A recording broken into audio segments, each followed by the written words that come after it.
Hürmetlik vatandaşlık siyerlerimizi devamlaştırımız. Bugün Çislak 2020 yıl 7. ayının 21. günü haftaga Seyşembe. Endilikdeki mavzumundaq. Şinjan'da, yani müstemlik Uyg'uristonda kishilik huquq daxlatlarimiz qilishga chetishlik Jungo'nun 11 yurishlik şirkati Amerika Savdo Ministerligi tarafidan aniqlash tizimligiga elindi. Mavzuli xabar 7. ayının 21. günü Amerika ovozidan Xitoy tili programmasi e'lon qilindi. Xabar undaq başladı. Washington Savdo Ministerligi, Amerika Qo'shma Shtatlari Savdo Ministerligi haftaning 1-kuni, yani 20 kuni Şinjan'da kishilik huquqqa tajovuz qilishga aloqador Jungo shirkatlarini importga qilish tizimladi. Savdo Ministerligi bir parça bayonotida mundaq ko'rsatdi.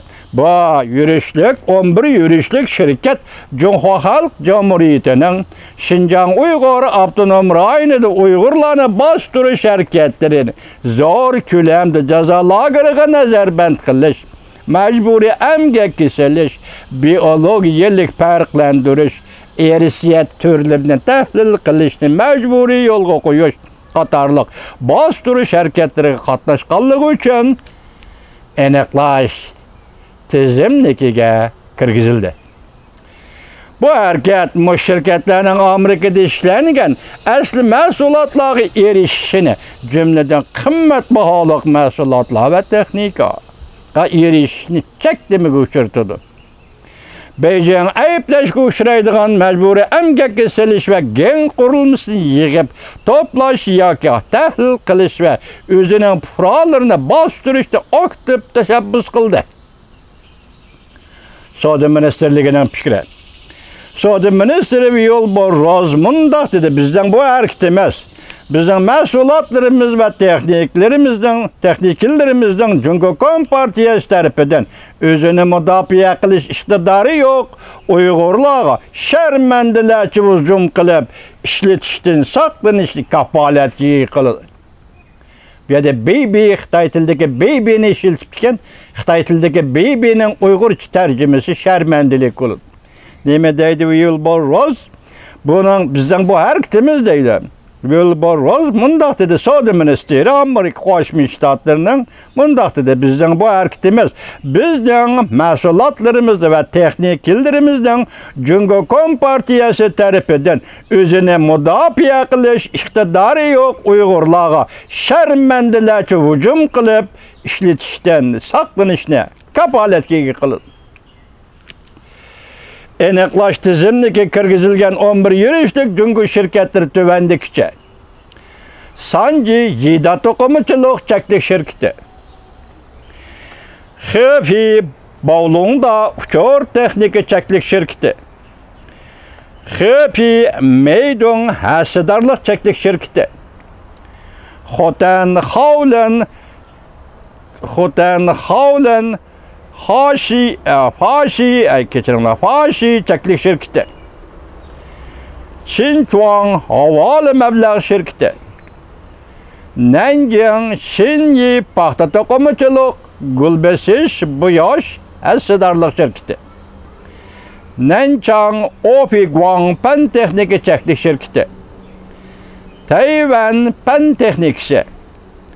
Xinjiang Yipak yo'li Huada Gen texnikasi cheklik shirkati. Beijing Liuhuada Gen texnika, ya gen tekshirish texnika cheklik shirkati. Qatorliq shirkatlar bugun Amerika Qo'shma Shtatlari Savdo Ministerligining aniqlash tizimligiga elindi.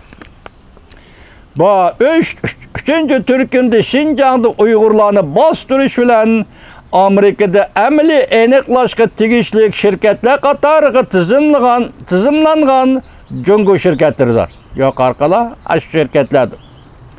Amerika Qo'shma Shtatlari Savdo Ministerligi 2019-yili 10-oyda hamda bu yil 6-oyda Jungo doiralarining Şinjan'da mustamlik Uyg'uristonda yo'lga qo'ygan Uyg'urlarni bostirish harakatlariga qatnashgan, yordam bergan umumiy 37 yurishlik shirkatdan qatoridagi shirkatlardir.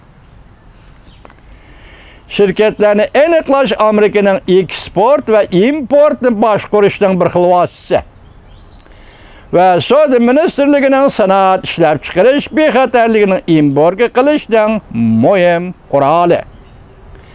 Tizimlikka elinadigan qatnashganligi yoki nihoyat zo'r xatarlik Amerikaning davlat bexatarligiga qarshi xilof harakatlar yoki Amerikaning tashqi siyosat manfaatlariga qarshi harakatlarga qatnashganligi sababli shaxsiylar, tashkilotlar va shirkatlarning eksport, takror eksporti yoki yo'tkashlarni boshqarish, tizginlash bo'yicha turli faoliyatini chekdimiga uchirtdi. Bu tizimlik asos jihatdan qora tizimlik deb ataladi. Bu tizimlikka tizimlangan shirkatlarning Amerika bilan savdo qilish fursati intayin zo'r chekdimiga uchraydi. Hammasi soqchining harbiylarning shirkatlari desangiz bo'ldi vatandosh. Buning ichida Nanjinglik to'qimachilik fabrikasi bevosita Uyg'urlar paxta ishlab chiqardi, Nanjing baho qo'yib berdi. Yuqori baho tuyan bahoda sotilmaydi, Uyg'urlarda bunda huquq yo'q. Demak, monopol qilish, Uyg'urning emgakini monopol qilish, Uyg'urning paxtasini monopol qilish, Uyg'ur muhitini monopol qilish, Uyg'urni har bir Uyg'ur graydanni, Uyg'uristonning graydanni Uyg'urni qulga aylantirish. Bu shirkatlarning qildig'ini